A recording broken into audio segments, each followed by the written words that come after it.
Siapa yang rindu ke Israel? Rindu dulu, nggak usah pikir saya nggak ada duit. Kadang-kadang orang itu ditanya rindu ke Israel, nggak punya uang bu. Nggak nyambung itu. Orang itu ke Israel bukan karena punya uang, amin. Aminnya itu tidak yakin. Saya mau bersaksi nih ya, saya dulu pertama kali saya tuh nggak suka ke Israel saudara. Karena saya melihat banyak orang Kristen itu kok udah kayak umroh. Jadi saya itu dulu nggak mau, ya. Lalu satu kali suami saya bilang gini, "Say, kamu itu nggak pengen ke Israel tuh?" "Enggak." "Ngapa ke Israel?" Dia bilang begini, "Tapi kamu itu pengkhotbah loh. Bagaimanapun itu di Israel sana, Yerusalem itu tempat Yesus pernah ada. Dia melakukan mujizat di Danau Galilea, dia pernah lahir, dia pernah hidup di sana. Jadi setidaknya kamu itu sebagai pengkhotbah pergilah lihat ke sana," kata suami saya. Saya pikir-pikir juga. Lalu saya mulai berdoa. Saya bilang sama suami saya mau berdoa, saya pengen ke Israel. Suami saya bilang begini, "Wah, kalau istriku sudah berdoa bahaya ini." Karena pasti istri-istri suamimu harus berkata begitu, amin. Jangan suaminya bilang, "Wah, bahaya ini kalau simpan duit istri saya tahu."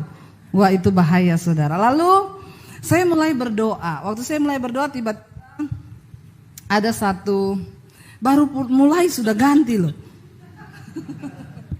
Iya, tes 1 2 3 3 2 1 ya. Lalu saya berdoa berapa lama gitu saudara, tiba-tiba ada satu tour travel tuh telepon saya, "Bu, Ibu bisa nggak bawa tur ke Israel?" Saya dengan polosnya jawab, "Saya belum pernah ke Israel. Mana saya bisa bawa tur ke Israel?" Dia bilang, "Bu, nanti kan di sana Ibu cuma khotbah. Kan nanti di Galilea Ibu cuma khotbah tentang Danau Galilea, nanti di sini Ibu khotbah tentang ini." Terus menerangkan soal Israel, "Oh, itu nanti ada orang sana yang lebih tahu." "Oh, jadi saya cuma khotbah?" "Iya." "Mau nggak Bu?" "Saya tidak mau ya disuruh-suruh cari orang kayak sales." "Enggak, sudah ada orangnya, tinggal berangkat." Haleluya, puji Tuhan 12 kali. Enggak ada yang wow loh. Jadi pertama kali saya berangkat ke Israel, saudara, bukan karena ada duit, malah dapat sangu. Amin. Waktu saya di Israel, saudara, ada orang juga bersaksi begini, "Saudara, saya ini datang ke sini benar kalau dibilang orang ke Israel itu bukan karena punya uang, tapi benar-benar diundang Tuhan karena saudara rindu." Lalu ada satu orang bersaksi begini, "Saya ini kerja di satu perusahaan, saya punya teman akrab itu Muslim, ya ibu-ibu juga. Lalu tiap hari temannya itu curhat sama dia. Dia bilang gini, kerinduan saya itu yang belum terwujud satu itu saya pengen umroh." Lalu dia dengerin saudara. Satu kali ada kesempatan bosnya itu datang ke ruangan lalu ngobrol-ngobrol lah sama dia. Lalu dia bilang gini sama bosnya, "Pak, Bapak kan Muslim. Iya, itu si ibu ini dia punya kerinduan umroh Pak." Terus bapaknya bilang, "Oh ya? Iya, dia cerita sama saya tiap hari katanya yang dia rindukan tuh umroh." Lalu bosnya itu bilang gini, "Oh ya sudah. Ya puji dia bilang, "Alhamdulillah kamu kasih tahu ini ke saya jadi tahu. Saya akan berangkatkan dia umroh." Lalu dia tanya, "Kamu kan Kristen?" "Iya." "Kamu rindu gak ke Yerusalem?" Terus dia bilang, "Iya Pak, kenapa?" "Ya udah kamu berangkat ke Yerusalem, dia umroh. Saya yang bayarin." Wow nggak? Nggak ada yang Kalau Tuhan rindu, kalau Tuhan memang mengundang kita, kita pasti bisa. Oke saudara, saya pengen cerita. Kita masuk pertama kali itu dari Mesir, ya. Kita semua tahu Mesir itu bangsa Israel. Saya pengen tanya dulu, saudara tahu nggak sejarahnya bangsa Israel? Sebelum kita mulai, banyak yang tidak tahu ini. Udah jadi Kristen puluhan tahun tapi nggak tahu. Ngaku ayo, nggak usah angkat tangan. Nanti saya baptis ulang. Saya rendam agak lama. Berapa menit? 15. Ya, biar dia buka mata langsung di rumah Bapa di sorga. Kalau kita bicara tentang sejarah Israel dari Bapak Abraham dulu. Ya, Abraham itu punya anak berapa? Ini ceritanya guru sekolah minggu, tapi nggak apa-apa karena banyak orang tua tidak lulus sekolah minggu. Abraham punya anak 2 dari istrinya Sarah dan hambanya yaitu Hagar. Anaknya namanya siapa? Ismail dan kita tidak bicara soal Ismail, ya, kita bicara soal anak perjanjian yaitu Ishak. Ishak punya istri namanya Ribka. Siapa yang cariin? Abraham lewat hambanya Eliezer. Siapa yang kasih minum untamu? Perempuan itu yang akan jadi istri mantuku, jadi istri anakku. Lalu Ishak itu punya anak berapa? Berapa? 2. Namanya Esau dan Yakub. Yakub pertama itu yang bungsu, Esau yang sulung. Tapi karena Yakub menipu Esau dengan semangkok berenebon, kaki babi lagi. Hati-hati yang makan berenebon di sini ya. Akhirnya Esau menjual hak kesulungannya dengan cara dia ditipu sama Yakub. Tapi orang yang suka nipu pasti kena. Makanya jangan suka bilang kanan kirimu, jangan tipu-tipu. Apalagi suami istri, lihat-lihatan pandang matanya bilang jangan suka menipu. Amin. Lalu Yakub saudara bekerja pada Laban, kita tahu. Karena dia pernah menipu Yakub, apa yang engkau tabur itu pasti akan engkau tuai. Amin saudara. Orang yang menipu pasti ditipu. Jadi kita berdoa saudara supaya hidup kita ini sungguh-sungguh di dalam takut akan Tuhan. Apa yang kau tabur akan engkau tuai, itu hukum alam dan hukum Allah. 2 hukum, benar-benar semua dapat. Lalu Yakub bekerja pada Laban. Dia kepengen anaknya Laban, namanya siapa? Rahel. Dapatnya siapa? Waktu malam pengantin dibuka kerudungnya, ternyata bukan Rahel tetapi Lea. Syok, tapi sudah nikah, ya terpaksa. Dia tetap cinta kepada Rahel, dia berjuang lagi, bekerja 7 tahun untuk dapatkan Rahel. Lalu dia dapat Rahel. Dari Rahel dan Lea dan juga gundik-gundik istrinya, dia punya anak berapa? 12 suku Israel. Yakub itu dirubah namanya menjadi Israel. Artinya apa? Yang bergumul dengan Allah. Waktu dia bergumul itu dengan bayangan hitam, dengan orang besar, ternyata itu Allah. Disitulah dinamakan namanya adalah Israel, yang bergumul dengan Allah. Lalu saudara dia punya anak 12, salah satunya siapa? Yusuf. Ingat Yusuf akhirnya dibuang oleh saudara-saudaranya ke Mesir. Lewat dia dibuang ke sumur, dijual sebagai budak dan lain sebagainya. Akhirnya sampailah dia di Mesir.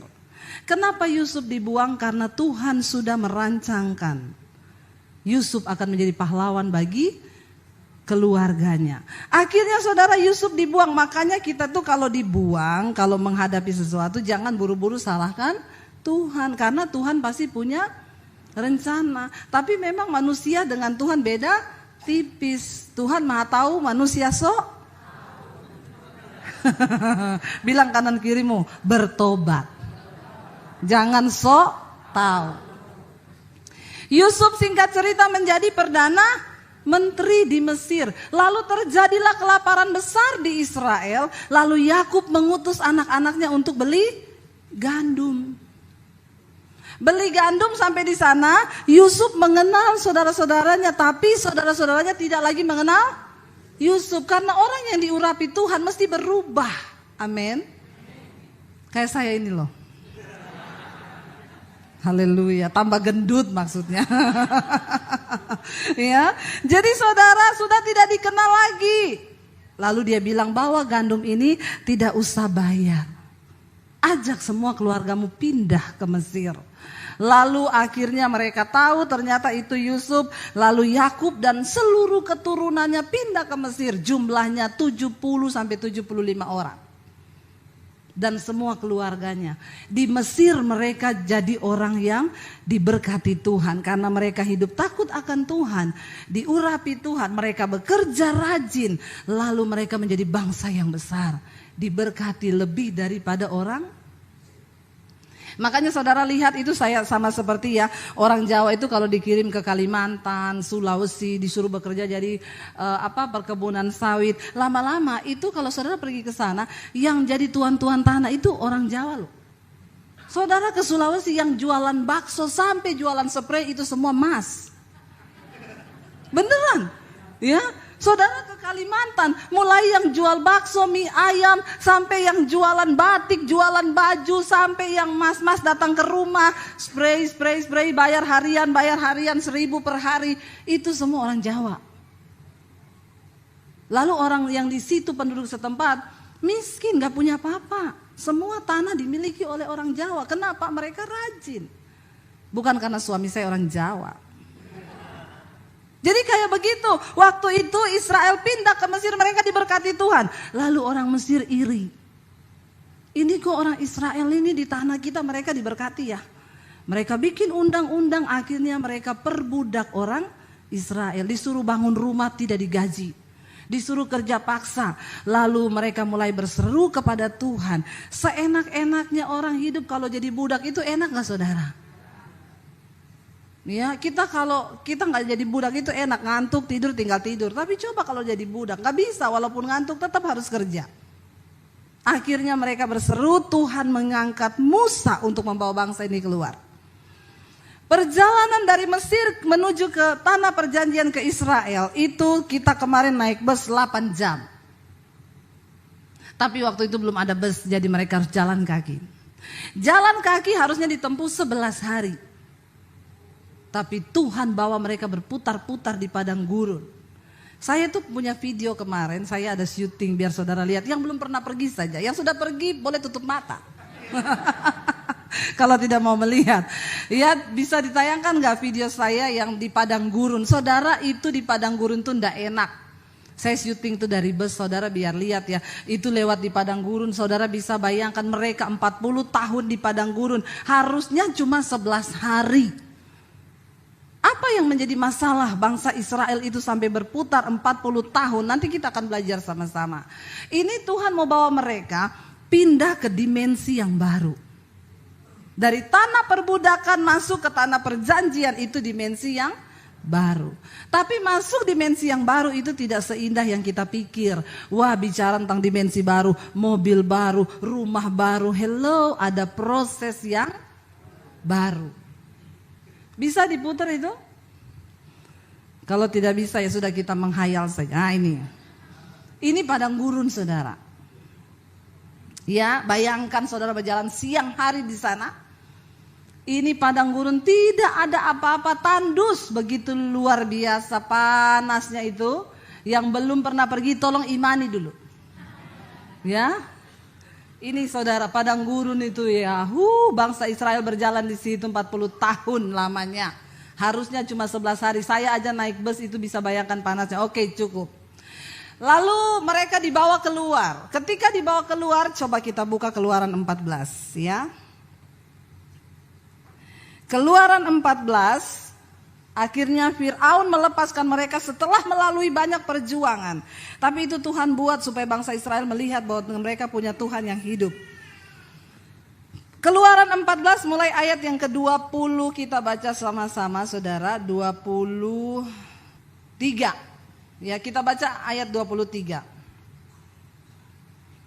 Keluaran 14 ayat 23. Coba kita baca. Ya mereka sudah keluar tapi tidak begitu saja. Baca ayat 23. 1, 2, 3. Orang Mesir mengejar dan menyusul mereka, segala kuda Fir'aun, keretanya, orangnya yang berkuda sampai ke tengah-tengah laut.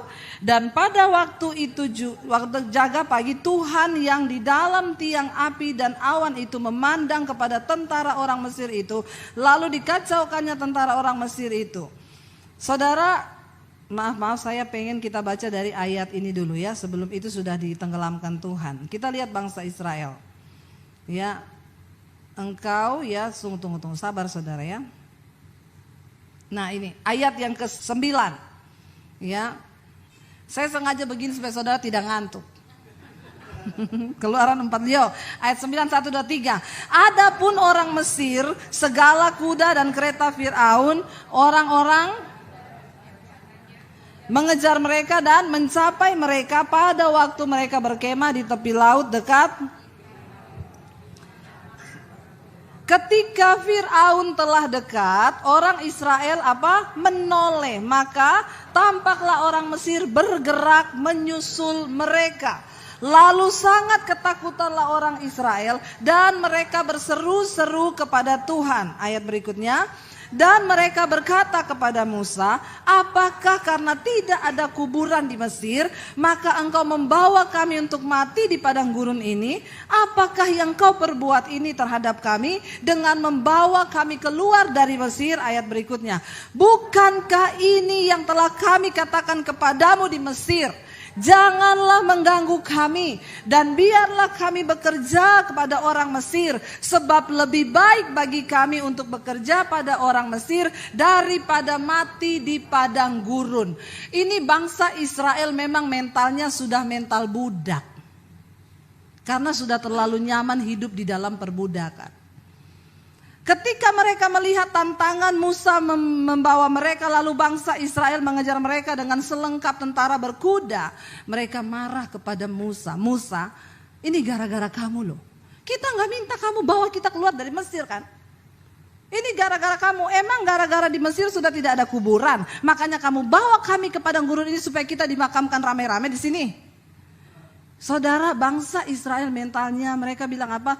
Karena kita kan udah bilang sama kamu Musa waktu di Mesir, jangan kamu ganggu kami. Mending kami tetap kerja jadi budak daripada engkau bawa kami ke padang gurun ini. Mereka gak siap untuk pindah ke dimensi yang baru yang Tuhan siapkan. Saudara, sebagai orang Kristen jangan mimpi engkau bisa melihat janji dan berkat Tuhan kalau mentalmu tidak dirubah dulu sama Tuhan. Bagi Tuhan membawa bangsa Israel keluar dari Mesir sampai ke tanah perjanjian cuma butuh waktu 11 hari. Mengeluarkan mereka dari Mesir. Tapi mengeluarkan Mesir dari otak dan mental mereka butuh waktu 40 tahun. Amin. Tuhan sedang berbicara kepada kita malam hari ini. Mari kita punya mental yang merdeka, saudara. Mari jangan main-main lagi dengan Tuhan. Kita waktu-waktu ini singkat. Mari hidup di dalam kebenaran. Mari kita buang semua perbudakan-perbudakan yang masih mengikat kita, apapun itu buang, dan kita mau belajar hidup dalam kebenaran. Kenapa? Untuk bisa masuk dalam dimensinya Tuhan, mental kita harus baru sesuai firman Tuhan. Tapi orang Kristen sekarang suka bikin ayat sendiri. Amin. Saya tuh melihat banyak orang Kristen hidupnya tidak berbahagia. Kenapa? Tidak mau menuruti firman Tuhan. Saudara bisa bayangkan ada satu bapak telepon saya gini, Bu, saya itu sama istri saya sudah tidak berbahagia berapa tahun terakhir ini. Kenapa Pak? Istri saya tidak melayani saya lagi. Dalam hal apa? Dalam segala hal. Lalu saya itu berdoa sama Tuhan, Bu. Tuhan mau dibawa kemana rumah tangga ini? Tuhan itu baik, Bu. Tuhan kirim wanita lain. Astagfirullah, subhanallah. Saudara ya, saya bilang siapa yang kirim Pak? Tuhan kirim. Kenapa Bapak bisa bilang Tuhan yang kirim? Karena kan saya lagi dalam pergumulan. Istri saya tidak ngurusi saya. Ini wanita mengurusi saya, Bu. Dan dia satu nasib dengan saya. Dia dicuekin suaminya, saya dicuekin istri saya. Dan kami sehati, serasa, sejiwa, seroh. Saya bilang sama-sama masuk neraka. Ngeri loh. Bisa ngomong Tuhan yang kirim loh. Ini kan bikin ayat sendiri, saudara. Hello. Saya bilang, Bapak kalau Bapak dekat sama saya baptis ulang Bapak. Saya rendam agak berapa menit? Pinter. Biar dia buka mata langsung di rumah Bapak di sorga. Lebih baik tubuhnya binasa tapi jiwanya selamat. Ada orang Tuhan kirim perempuan lain. Bapak-bapak di sini bertobat. Amin Bapak-bapak. Aminnya itu ikhlas. Ya, dia bilang soalnya kan istri saya marah-marahin saya. Ini sabar Bu, orangnya halus, hormat sama saya. Saya bilang itu masih iklan, masa promosi. Nanti kalau masa promosinya udah hilang, lebih galak dari istrimu. Bertobat ya Bapak-bapak ya. jangan bikin ayat sendiri. Mari kita rubah paradigma kita sesuai dengan kebenaran firman Tuhan supaya kita bisa menikmati janji Tuhan. Tapi orang Kristen zaman now, saya itu saudara sekarang udah malas kalau layani orang-orang Kristen tuh konseling ya. Saudara bisa bayangkan itu dari YouTube itu saya melayani orang-orang itu saudara. Ya satu khotbah yang komen 200, yang nonton 100.000. Itu kalau yang konseling ya seperberapa saja. Saudara bisa bayangkan itu ratusan tiap hari masuk di HP saya. Sampai HP saya error. Bunyi-bunyi sendiri. Ting ting ting ting ting ting ting ting ting. Gak ada apa-apa loh. Untung saya tidak error. Jadi tolong sabar kalau yang SMS belum dibalas, sabar. Semua ada waktunya. Saya tuh balas-balas SMS kalau malam mau tidur saudara. Saya balas SMS di situ. Jadi kadang kalau mau tidur malam suami saya diam, saya lagi balas SMS. Ya, dia manggil saya tidak jawab saudara. Satu kali dia SMS saya, dia WA, Ibu Debbie saya mau konseling. Saya baca dari suami saya. Saya tanya mau konseling apa Pak? Istri saya mencuekin saya Pak. Dia bilang istri saya mencuekin saya Bu, gimana caranya? Saya bilang dibujuk pakai duit Pak. Ya, jadi tolong sabar saudara. Itu yang saya balas ratusan orang setiap hari. Tapi saya itu senang kalau dapat orang yang konseling ibu. Saya mau mengejar perkenanan Tuhan. Ibu saya mau berkenan, itu enak balasnya. Tapi kalau dapat yang Kristen yang sudah bongkotan, berakar, dan masih hidup kayak bangsa Israel, aduh itu merubah mentalnya itu udah gak bisa. Ibu saya minta bercerai saja, saya sudah tidak tahan Bu. Coba kalau ibu jadi saya, gak mau saya. Dia balas begitu saudara, coba kalau ibu jadi saya, gak mau lah, saya bukan kamu. Kamu yang nikah-nikah sendiri. Ada lagi Ibu Debbie, tolong ya, suami saya pemabok, penjudi, tukang pukul, komplit banget suaminya Bu. Dapatnya di mana dulu? Udah gitu dia tidak mau bertobat, saya minta ibu doakan suami saya. Saya bilang itu suamimu bukan suami saya. Jangan suruh saya berdoa buat suami saudara, amin. Enak aja lu, yang kawin siapa, yang doakan siapa? Ini orang Kristen yang salah jalan ini. Saya bilang suami saya aja jarang saya doakan. Karena dia sudah bisa berdoa sendiri. Jangan suruh pendeta berdoa buat suamimu. Tidak ada doa yang lebih mujarab bagi seorang suami selain doa amin ibu-ibu. Jadi berhentilah suruh pendeta berdoa buat suamimu, amin. Berdoa bagi suamimu sendiri. Lalu bangsa Israel itu saudara marah sama Musa. Mereka mengelut, kenapa kamu bawa kami keluar? Kami lebih senang di sana, makan enak walaupun kami budak. Banyak orang Kristen hidup begini, yang penting aman aja, udah. Saudara, Tuhan mau bawa kita ke level yang lebih tinggi. Tapi tinggalkan mental-mental budak yang tidak berkenan pada Tuhan. Lalu akhirnya dikatakan di sana apa, kita baca selanjutnya saudara. Tuhan bikin mujizat kan. Saudara, kalau kita itu ke Israel sana yang saya bilang kemarin, kita melalui padang gurun. Setelah lewat padang gurun itu, kita akan melewati yang namanya terowongan itu, terusan Suez.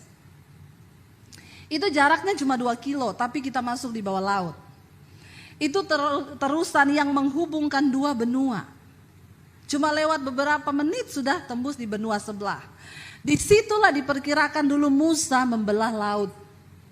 Karena cuma 2 kilometer. Nggak mungkin kalau laut samudra yang besar itu dibelah saudara. Ya, jadi di sana, kita baru tahu, di sini cuma 2 kilo kita lewat masuk ke dalam laut, sudah tembus ke sebelah. Kalau di situ dibelah masuk akal karena cuma 2 kilo. Sudah nyebrang kita. Lalu mereka akhirnya kita tahu ceritanya ketika Musa menyeberang, lalu bangsa Israel itu menyeberang, lalu orang Mesir masuk, kita tahu Tuhan mengacaukan, lalu akhirnya airnya tertutup, bangsa Israel lolos, lalu bangsa Mesir tenggelam. Bangsa Israel melihat di depan mata mereka mujizat yang luar biasa. Wow gak itu? Wow banget, wow itu laut terbelah. Itu tuh bukan hal yang biasa saudara, amin. Tapi ketika setelah itu mereka sudah bersorak, wah ajaib Tuhan, dahsyat, harusnya cukup kan? Tapi tidak. Kita baca yuk sama-sama Keluaran pasal yang ke-15.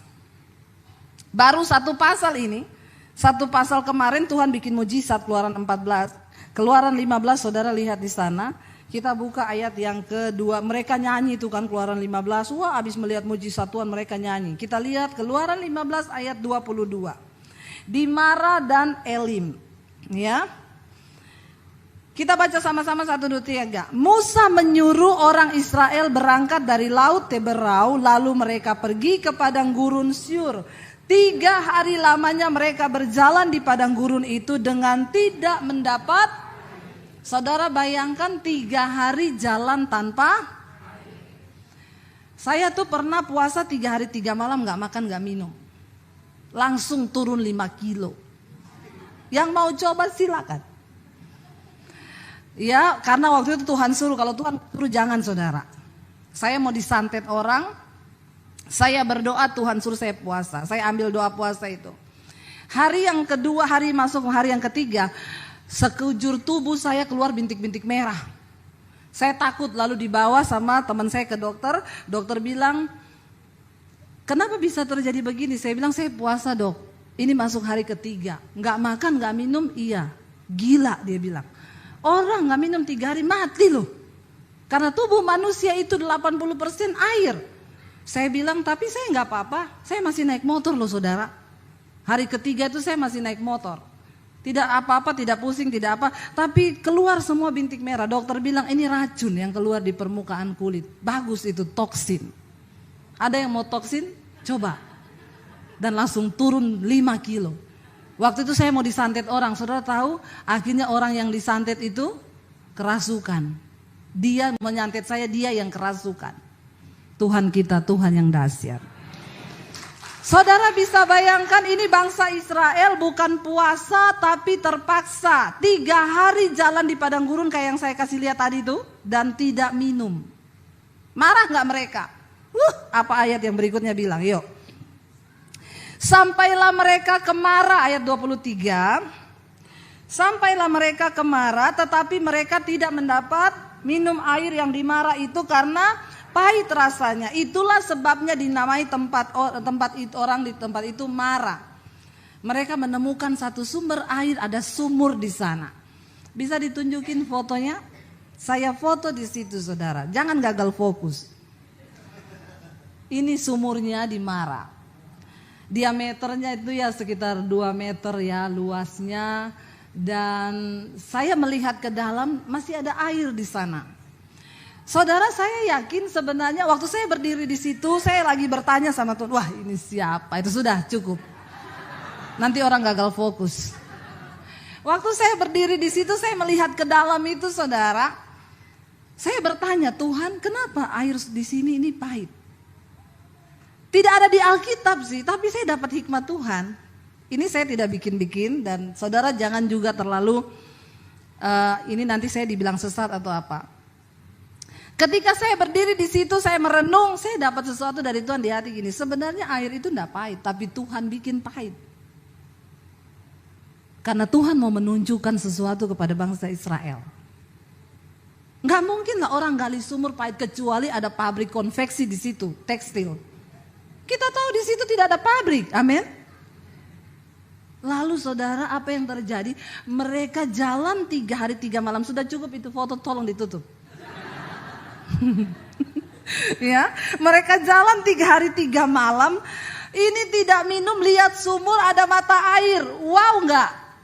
Wow, ini pengen minum kan? Begitu sampai di situ mereka minum, astaga jamu. Pahit. Pahit saudara. Tambah marah enggak? Wah, memang ini cari gara-gara. Udah haus pengen minum, pahit. Lalu apa yang Tuhan katakan? Coba kita baca ayat yang ke-24, dikatakan di sana apa? Lalu keluar sudah senjatanya mereka nih. Iya kan Tuhan bilang nih kan, pasti kan. Lalu bersungut-sungutlah bangsa itu kepada Musa, kata mereka, apakah yang akan kami minum? Saudara bayangkan itu bangsa di bawah Musa bukan 1-2 orang, bukan 100-200 loh.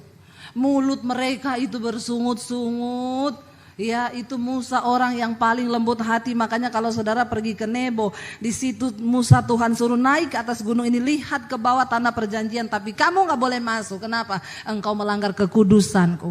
Waktu bangsa Israel bersungut-sungut minta air, Tuhan bilang, Musa, arahkan tongkatmu ke gunung itu, bilang keluarlah air. Tapi Musa marah, emosi. Karena emosi itu berjangkit. Marah itu berjangkit. Amin ibu-ibu. Makanya ibu-ibu tolong mulutnya dijaga, amin. Yang tukang bersungut-sungut mulutnya itu ibu-ibu ini. Ya, kalau masih bersungut-sungut lagi dibaptis ulang. Masukin sedikit air ke mulut. Biar tidak bersungut-sungut saudara ya. Lalu mereka bersungut-sungut kepada Musa. Coba lihat ayat yang berikutnya. Akhirnya Musa berseru-seru kepada siapa? Di depan bangsa itu kan ini. Mereka melihat lagi kan, Tuhan izinkan semua itu terjadi.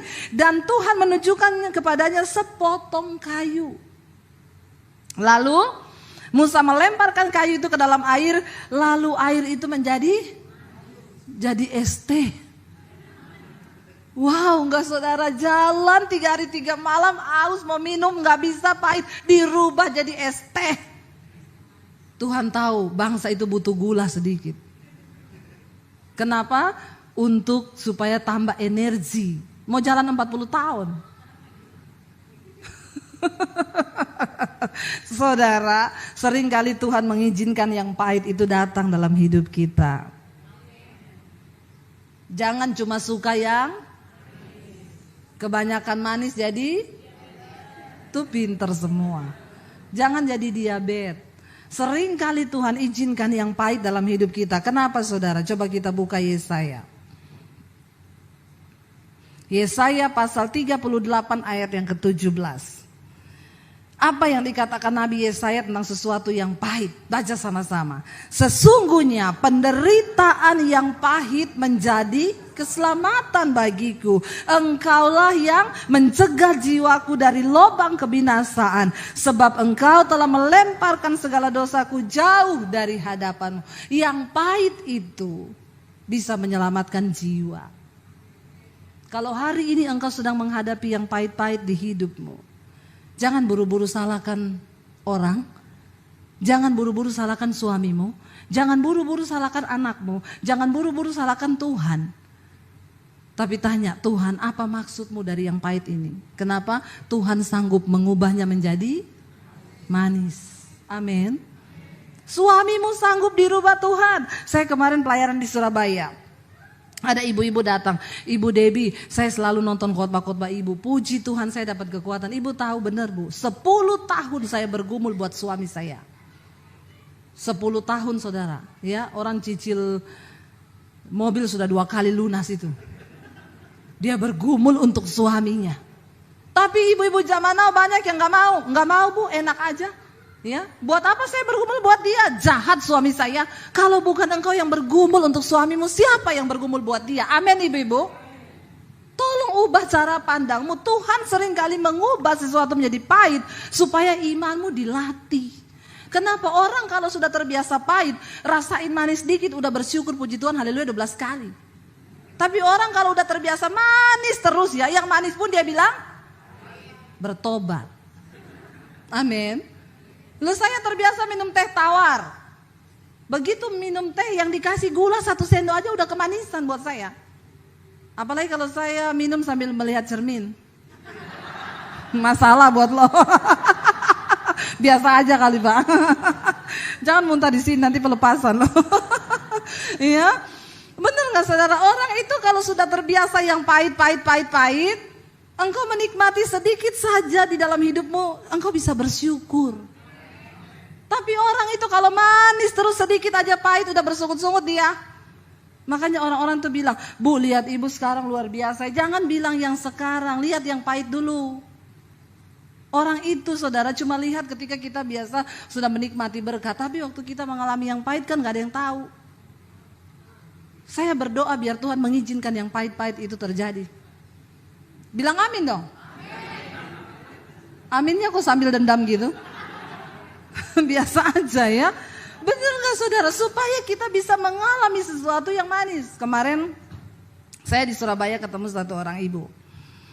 Dia bilang, ibu saya ini menikah bu sama suami saya. Terus saya waktu menikah timbangan saya 100 kilo. Tapi suami saya cinta sama saya. Ada tipe-tipe laki-laki begini saudara. Ini laki-laki langka. Dia nikahi perempuan berat badannya 100 kilo loh. Terus saya ketemu dia. Langsing, saya bilang, lah ibu kenapa langsing? Tunggu saya cerita bu. Saya mau tanya resepnya kan saudara. Lalu saya menikah, saya hamil dan melahirkan. Lalu timbangan saya terakhir 120. Haleluya ya. Tapi suami ibu tetap cinta. Ya kelihatannya tetap cinta. Sampai satu kali dia bilang, bener yang Ibu Debbie ngomong itu. Saya nonton semua khotbah-khotbah ibu di YouTube. Itu ciri-ciri laki-laki selingkuh, HP dipakein password. Ibu-ibu kalau ada suamimu HP-nya dikasih password dan engkau nggak tahu, itu sudah 100% saya jamin. Tidak ada lagi keraguan. Itu pasti selingkuh. Hati-hati ya, bapak-bapak tidak perlu menyembunyikan sesuatu dari istrimu. Karena Alkitab bilang tidak ada yang tidak dibukakan. Amin bapak-bapak. Ini bapak-bapak kena terus. Karena yang khotbah perempuan. Ya. Lalu saudara dia bilang, satu kali bu, anak saya ini kan sudah ABG. Mungkin anak ABG itu kan canggih. Dia bilang sama saya gini, Mama tahu nggak sih password HP-nya papa? Dia bilang enggak. Kenapa? Saya kasih ya, nanti kapan-kapan mama buka. Tuhan itu kan pasti membuka sesuatu yang tersembunyi. Sudahlah bapak-bapak, mending aku biar enteng. Mumpung masih ada waktu diselesaikan. Lalu dia bilang, saya penasaran, anak saya bilang begitu bu. Satu kali suami saya tidur, HP itu dia selipin di bawah bantal, di bawah kepalanya. Saya ambil HP-nya, saya buka. Ya ampun ibu, saya kaget. Dia sudah mau menikah dengan itu perempuan. Sudah urus sampai ke minta surat-surat, ambil form untuk pernikahan. Dia sudah beliin rumah itu perempuan bu. Saya marah bu. Paginya saya tanya, kami berantem, lalu suami saya jawab saya, coba kamu bercermin di cermin. Mana ada laki-laki tertarik sama modelmu kayak begitu. Astagfirullah. Dia bilang itu saya bagai disambar petir. Suami saya yang selama ini bilang cinta walaupun saya gendut. Saya langsung tertarik. Ibu saya lihat foto ibu yang itu bu 100 kilo. Dia liatin saya 120 kilo. Saya bilang saya saja tidak tertarik ibu. Apalagi laki-laki. Astaga Tuhan. Modelnya tuh ya memang wah. Dan sudah tidak ada baju yang muat kalau kayak begitu kan. Tinggal pakai karung beras saja. Kasih tali 2. Lalu saudara, dia bilang saya syok ketika mendengar itu keluar dari hati suami saya bu. Akhirnya dari situ saya nge-gym. Saya sewa PT, sehari 7 jam saya di tempat olahraga. Saya ketemu dia kemarin 60 kilo. Kan saya tanya, ibu rahasianya apa? Suruh suami ibu selingkuh. Tidak. Kurang ajar. Saya bilang tolak dalam nama Yesus. Berani coba. Lihat saja siapa yang kurus, saya atau dia. Ya, dia dengan santainya jawab begitu saudara. Mau bu kurus, suruh suami selingkuh. Ya saya bilang tidak ya. Dan akhirnya karena dia sakit hati, dia kepahitan, singkat cerita dia juga selingkuh. Dia bilang ibu, ternyata apa yang suami saya ngomongin masuk sampai ke dalaman hati saya. Dia bilang coba siapa laki-laki yang mau suka sama kamu. Saya selingkuh berkali-kali untuk membuktikan bahwa ada laki-laki yang suka sama saya. Karena sudah 60 kilo. Seringkali yang pahit itu Tuhan izinkan terjadi memang. Tapi sekarang mereka sudah dipulihkan Tuhan. Dia bilang akhirnya Satu kali Bu, saya bangun pagi, mata saya tidak bisa lihat, buta. Tuhan itu punya cara yang ajaib untuk menegur kita. Saya buta tanpa ada tanda-tanda Bu. Saudara, makanya ya lihat kayak BCL, suaminya 40 tahun. Tidak ada sakit. Makanannya bersih, tidak makan gorengan kayak kita. Bener gak? Makannya steril. Lagi di iklan untuk salah satu produk kesehatan jantung. Loh, tiba-tiba lagi tidur meninggal karena hidup ini kan gak ada yang tahu kan. Makanya jangan sombong terus. Ya, hidup dalam dosa. Barusan ada yang konseling sama saya, Ibu saya mau konseling, suami saya pelayan Tuhan di gereja. Saya punya 2 anak. Dia selingkuh, gonta-ganti sama perempuan. Perempuan itu hamil disuruh gugurin. Saya stres Bu, saya bilang sama dia, kamu itu pelayan Tuhan, kamu gak takut? Enggak, saya dikeluarin dari gereja juga siap. Dia tanya, apa yang harus saya doakan buat dia Ibu? Doa begini Bu, saya tulis dengan huruf besar, Tuhan hajar suami saya. Loh memang benar, kita udah gak ada cara lain kan? Hajar suamiku Tuhan, supaya dia bertobat. Entah bagaimanapun caranya. Ada orang yang nanti sudah di ranjang ICU, baru bertobat ada. Ada saudara, model begitu tuh ada. Ya, kalau sudah di ICU baru tobat, makanya Tuhan harus izinkan di ranjang ICU, habis itu lewat, tapi sempat bertobat. Masih bagus ya begitu. Itu berarti masih punya hati rindu bertobat. Kalau yang tidak tuh lagi naik motor, lagi naik mobil kecelakaan mati di tempat tuh, nggak ada waktu bertobat. Makanya kalau hari ini saya berbicara depan saudara, jangan bilang saudara tidak pernah diingatkan Tuhan. Ya. Ketika Lazarus itu ada di pangkuan Abraham, orang kaya itu ada di neraka. Dia bilang sama Bapak Abraham kan, Bapak Abraham izinkan aku pulang ke keluargaku, aku mau ingetin mereka supaya mereka hidup dalam pertobatan, supaya mereka tidak masuk neraka seperti saya. Abraham bilang apa? Kepada mereka sudah dikirim nabi-nabi hamba-hambaku untuk mengingatkan mereka supaya bertobat. Bapak Abraham bilang sudah ada Debbie Basir yang mengingatkan mereka. Kalau yang hidup saja yang masih ada di dunia mereka tidak dengar, apalagi kau yang dari dunia orang mati. Dipikir setan. Amin.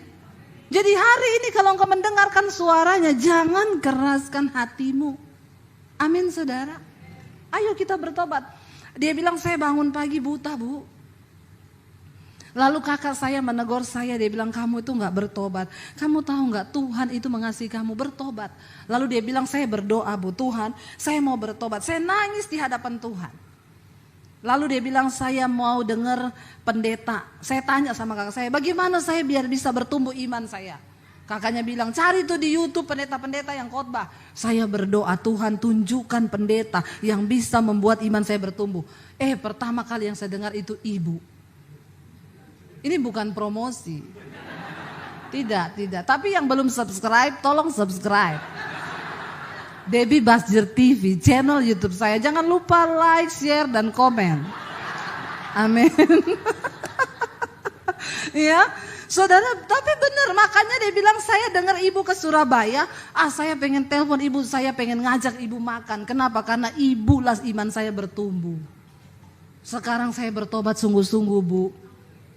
Setiap hari saya menangis di kaki Tuhan. Tuhan terima kasih Engkau yang memulihkan saya dan rumah tangganya sekarang dipulihkan.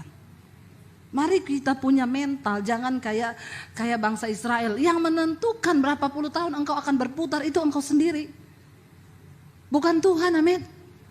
Tuhan itu bawa mereka berputar, tapi soal mereka terputar-putar ya itu urusan mereka sendiri. Kenapa? Mereka gak mau berubah paradigma dan cara berpikirnya. Tapi Tuhan tuh mau. Ya saudara kita buka dulu sama-sama Roma pasal yang ke-8. Saya pengen kita baca saudara Roma pasal yang ke-8. Mulai ayat yang ke-15 dan ayat yang sebelumnya kita baca ayat yang ke-21 dulu ya. Roma 8 ayat 21. Tetapi dalam pengharapan karena makhluk itu sendiri juga akan dimerdekakan dari apa? Perbudakan kebinasaan dan masuk ke dalam kemerdekaan kemuliaan anak-anak Allah. Ayat yang berikutnya, Sebab kita tahu sampai sekarang segala makhluk sama-sama mengeluh dan sama-sama merasa sakit bersalin. Ayat yang berikutnya, dan bukan hanya mereka saja, tetapi kita yang telah menerima karunia sulung roh, kita juga mengeluh dalam hati kita sambil menantikan pengangkatan sebagai anak, yaitu pembebasan tubuh kita. Saya mau bilang saudara, gambaran bangsa Israel itu gambaran kita. Tuhan menjanjikan satu tanah perjanjian bagi kita semua. Saya pengen putar coba video yang masuk tanah perjanjian. Tadi saya sudah setel video yang kita di padang gurun Mesir lalu masuk ke tanah perjanjian. Tuhan menyediakan bagi kita, lihat Israel saudara. Wow, ini bukan padi saudara. Ini bukan sawah, ini gandum. Wow, hijau sekali itu ya. Lihat itu ada alpukat, mangga, pisang, jeruk. Ini Israel. Dari padang pasir yang kayak begitu tadi masuk ke tanah perjanjian yang penuh susu dan madu berlimpah-limpah. Itu kacang almond saudara. Ya. Ini Israel. Wow saudara ya. Gandum yang menghijau. Sudah cukup sampai di situ biar mereka penasaran. Biar mereka rindu pergi ke sana. Saudara, saya foto ada kembang kayak sakura. Saya foto di situ, saya bilang, fotoin dong sakura ya. Tour guide-nya bilang, bukan ibu, itu kacang almond. Ternyata itu kacang almond. Nggak usah ketawain saya, saudara juga belum pernah lihat kan. Saya kasih tahu supaya saudara tahu. Nggak usah mengejek saya. Emang saudara juga udah tahu tuh pohonnya kacang almond, saya aja baru kaget.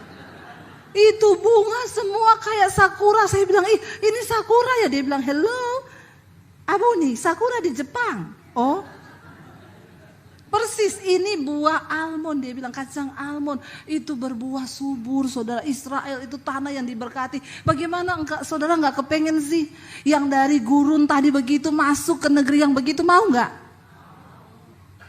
Tapi harus dirubah mentalnya.